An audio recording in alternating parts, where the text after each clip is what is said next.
Where are women in times of war? Women at War and its Aftermath is a new podcast where we explore the stories of women who fight and mobilize for what they believe in. What does it mean to be an agent in war or in peace? How might women's activism and involvement in politics take many forms? The first series focuses on stories of women in the Maoist People's War in Nepal. My name is Hanna Ketola and I'm a researcher based in London, originally from Finland. Hi, I'm Swastika Kosoju and I'm also currently based in London, working as a consultant in international development. I originally come from Nepal.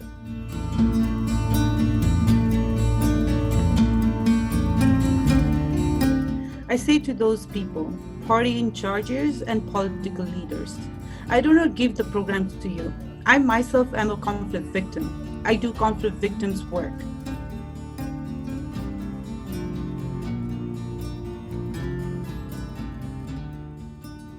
Welcome to our second episode. If you've listened to our first episode, you'll have got a glimpse of what this podcast series is about: the role women play in war. You were also introduced to Ayushma, one of the lead activists in the victims movement, and her first encounter with Hannah, who went on to discuss how this began to shape her research.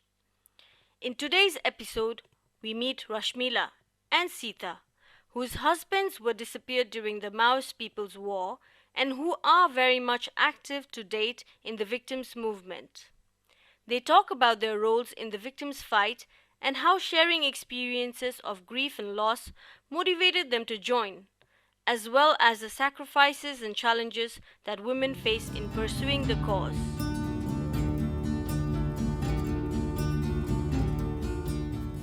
The decade-long conflict had a disproportionate impact on Nepal's already marginalized populations, not only because the war was mainly fought in rural areas, but also because people from marginalized ethnic and caste communities were perceived to be potential sympathizers of the Maoist movement. As a result, these groups became targets of violence committed by the state forces, including enforced disappearances. It is important to note that people were also made to disappear by the Maoists. However, the majority of disappearances in Nepal were state-perpetrated.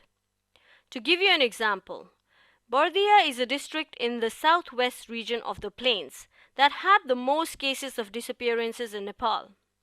Of these cases, 96% were state-perpetrated. And although the marginalized Tharu group constitute only 52% of the district's population, they make up 80% of the disappeared. So Hannah, I assume you got interested in this victim struggle because of what you'd heard about these disappearances and how they remain unresolved? Maybe you could tell us more about your time in Nepal and also share your experience of doing fieldwork there? Yes, at the time of my fieldwork in 2013, no real steps had been taken to recognize the responsibility by either the state or the Maoist side. And none of the commitments laid out in the peace agreement signed in 2006 had been fulfilled. And this was despite the fact that the peace agreement signed between the CPNM and the government of Nepal had stipulated for specific mechanisms to address human rights violations committed during the conflict. This involved an agreement to establish a high-level Truth and Reconciliation Commission, and both parties had agreed to make public the status of the disappeared within 60 days of the signing of the agreement. But instead, by 2013, the only concrete measure taken by the government in relation to the families whose loved ones had been disappeared or killed was the Interim Relief Program. This program was funded by the World Bank and through a complicated bureaucratic process sought to distribute relief to a population it designated as conflict victims. So what came through in every interview or informal conversation with these women was anger and frustration at how the government, political parties, or the Maoists were not doing anything, how they had not listened to the demands of the victims.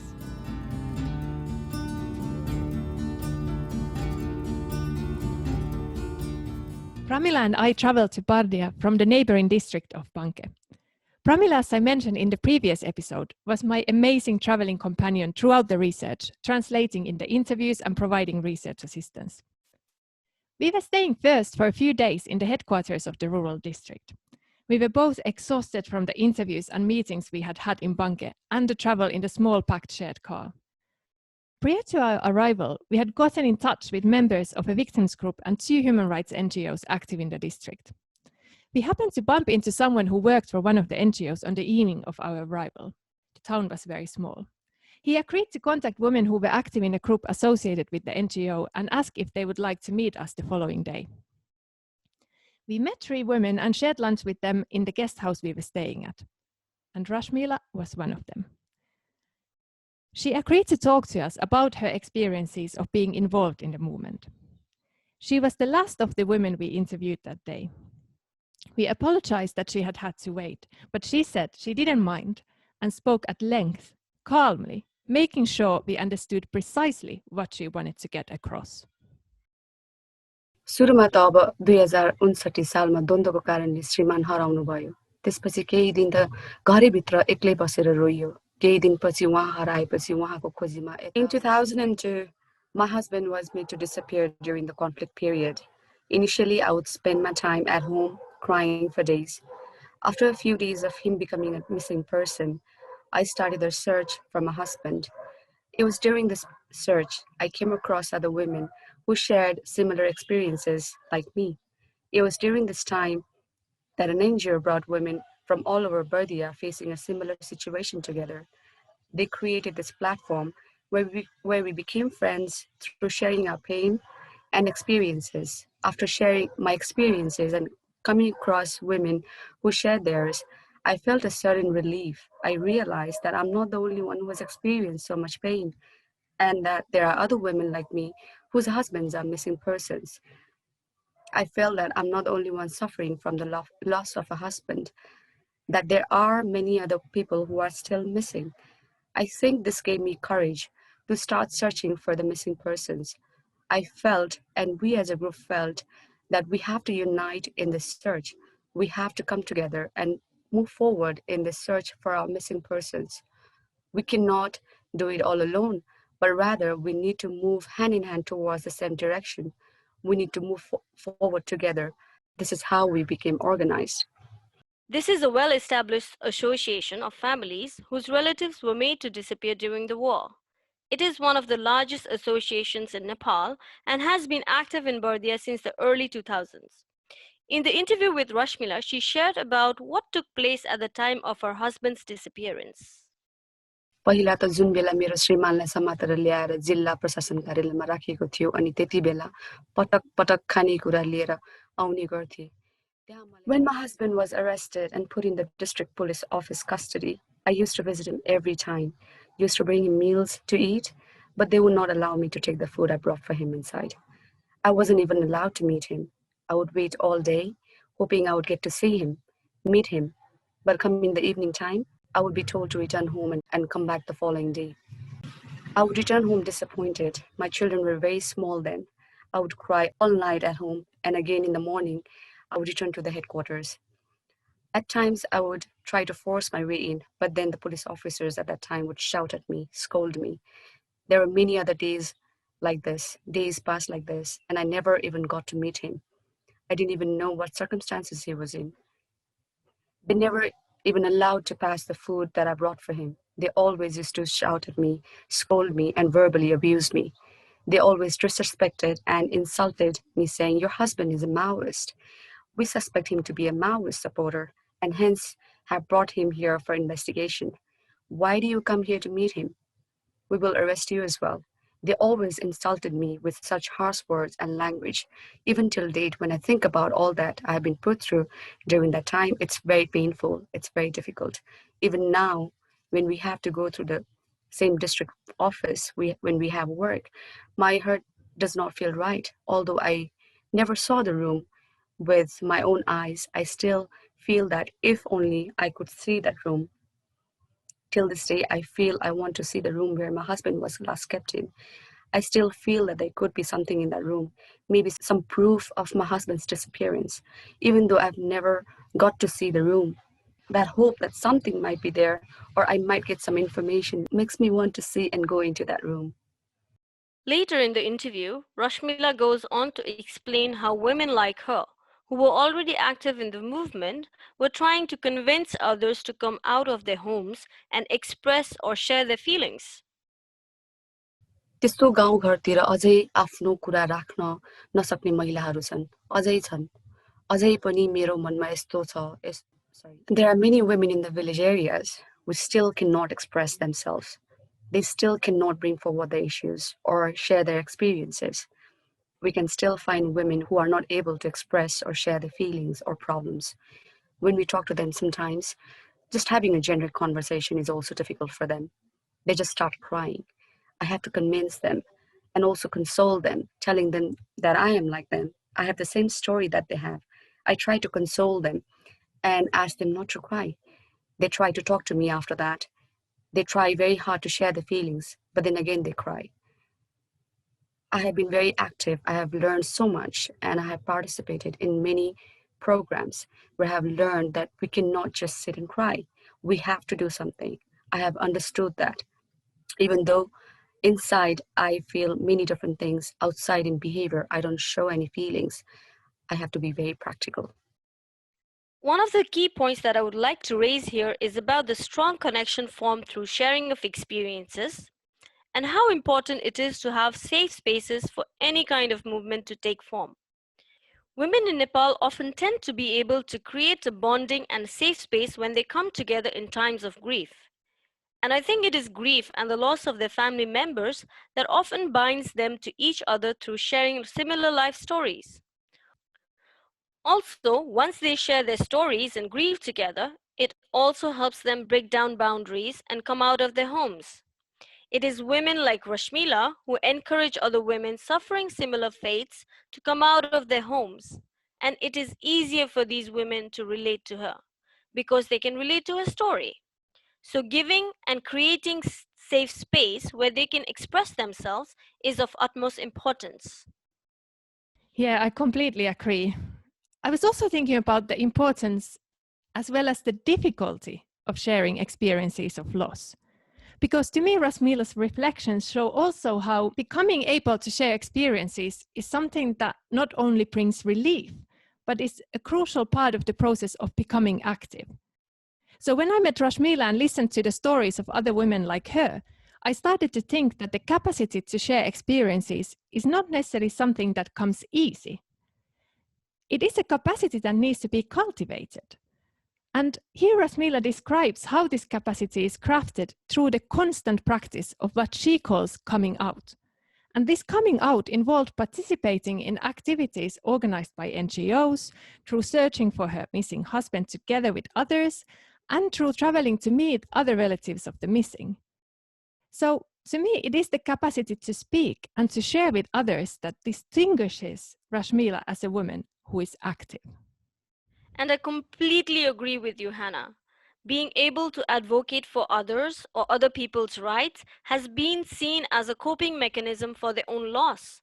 Being able to come together through difficult circumstances and also being able to collectively stand up for their rights, regardless of their educational background, is the basis for pursuing the movement. Although most of the time it is quite challenging because, the Nepalese society has always been dominated by patriarchal values and norms. It is difficult for women, especially single women or widowed women, to come out and advocate for themselves. The Nepali culture and traditions most definitely acts as a hindrance in such processes due to the gendered construct of the society. And as it shows the existing inequality in access to resources and power for women. Women are expected to fulfill more traditional roles, like taking care of the household and their families. But I guess it's also because of these oppressive traditions, more women nowadays are breaking their silence. That is such an important point. And in her interview, actually, Rashmila explicitly talked about this, about the kinds of challenges she and other women active in the movement had faced. हाम्रो नेपाली समाजमा महिलाहरू घरबाट बाहिर गएको बोलेको मन पराइदैन महिलाहरू भएपछि घरभित्र नै बस्नुपर्ने सोच छ In our culture, women being active outside in the public space, outside their home is frowned upon. Our culture does not support it. nor doesn't like it when women are active outside their homes. People start backbiting and creating rumors saying this woman has been going around with so and so or with strangers. And so, even among the family members, the relationship starts becoming unstable and distant. The time women devoted for the family inside their houses, now we cannot give the same time to the family and its members. We have to now dedicate our time for other outside issues as well. This is why the situation within our families is difficult. It has deteriorated. What level of education a woman has is of little relation in terms of her being able to speak or advocate for themselves and others. Yes, of course, being educated certainly helps in some ways, but being aware is a whole different thing. Being aware is a state of mind that is more valuable than being educated, I think. Even most of the educated women in the urban areas are still not able to express themselves because of the fear that has been instilled in their minds, which make them feel like, they will be stigmatized or made an outcast from the society if they express themselves and their problems. You raise such an important point about the educational background. The educational background of the women I met varied a lot. So the majority of the women had little formal education and many of them were not literate. And importantly, for the women who were from the Taro community, Nepali was not their mother tongue. But as I was told in several interviews, and as the women demonstrated through their capacity to speak and to advocate, this did not stop them. I was also struck by how many of them used a specific language of rights. With some of the women I met, it emerged that there was this expectation that this was the language that we, Pramila and I, expected. And this emerged strongly in an encounter I had with a woman called Sita. We met Sita in Rajapur, a remote area of Bardia. We were visiting in the time of monsoon, and during that period, the area is only accessible by boat or through India's side of the border. Sita had no formal education and her mother tongue was Taru. Yet, before and during the interview, Sita explained to us how she had taken on considerable responsibilities in organizing activities in her local community. When Pramila asked whether Sita was ready to start the interview, she answered powerfully. म भन्छु तयार छु म आफ्नो चीजको लागि जे पनि गर्न तयार छु यति पीडा भएको बेलामा केही पनि अन्तर्वार्ता नदिएर त्यसैपछि झन् पीडा बढ्छ I'm ready to do anything for myself. I can interview wherever needed for my rights, for my justice, for my own whole thing. Later in the interview, when Sita was discussing demands of the victims, she said, अब सरकारले सबै क्षतिपूर्ति दियो तर कानुनी अधिकार भयो भने मात्र हाम्रो मन शान्त हुन्छ नि त Now the government provided compensation, but we will be quiet and satisfied only if there are legal rights. To encourage her to explain further, Pramila asked, "What else?" Sita interpreted the question as a prompt to elaborate in a specific way using the language of rights and responded, कानुनको कुरा भन्न आउँदैन. I cannot talk about law and legal subject. So there were several important things going on in this encounter that really stayed with me, and I tried to understand what was going on. First, employing the language of rights was a crucial element of how the women I met engaged with outsiders. Being able to speak the language of rights was a specific capacity that the women had developed through constant tense interactions with human rights NGOs, as well as through meeting researchers such as me and other so-called outsiders. So it was a capacity of someone who is active. But second, I realized that it was so important to think about what kind of language we were using as interviewers, so as not to create situations where the position of someone like Sita as being capable of speaking became undermined as a result of our questions. So what comes across in the encounter with Sita as well is that the monetary compensation alone is not enough. Her demands were made to the government, but had not been listened to by them. And this is important. At the time when you were conducting your fieldwork, Hannah, the only real interaction the government had with these families whose relatives had been disappeared was a complicated bureaucratic exercise of providing interim relief. What comes across strongly in all the interviews is that the government hadn't met its responsibilities towards the victims and their families. Here's Sita again explaining what the struggle is about for the families of the disappeared. म त रुचाउँदिन एकल महिला हाम्रो जति छ बेपत्ता परिवार हामीले रुचाउनन् एकल महिला सरकारको दायित्व सार्वजनिक गर्ने सरकार लास दिनुस् सास दिनुस् त्यो सरकार all that we prefer to be addressed as the disappeared family.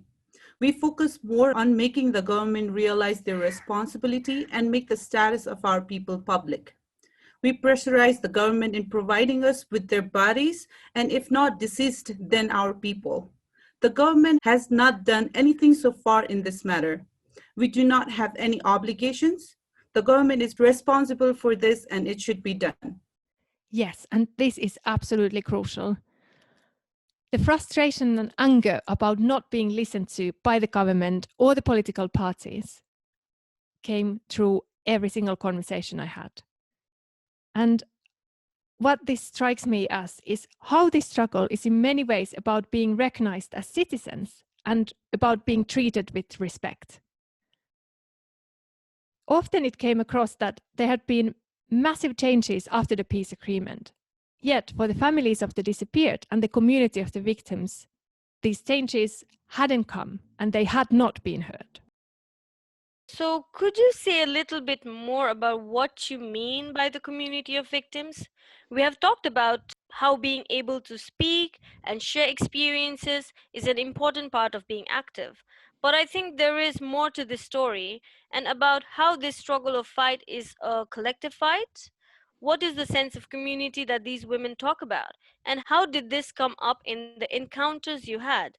Did you include this in your research as well? Yes, thanks for bringing this up. Yes, this is definitely a central part of the research and something that I really kind of struggled with to understand, and still I'm thinking about this.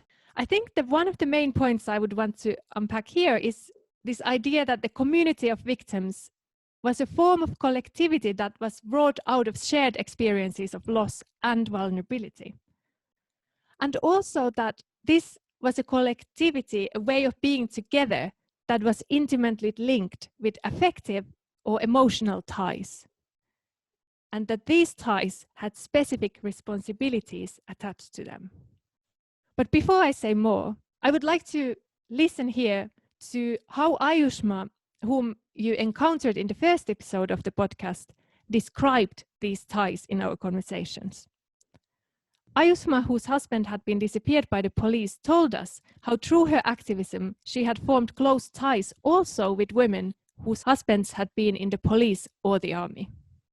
तर पनि यसरी मिलाएर चाहिँ उहाँहरूप्रति मैले यसरी विश्वास दिलाएँ भनौं न विश्वास दिलाएर अहिले साँच्चै because of this trust that has been built the relationship is not just an organizational one but rather has become a very personal relationship. It is very nice. It is like I have any kind of festivities and birthday celebration for my children. I invite them and I also go to their place and they visit me. If we have any kinds of problem, then we share with each other.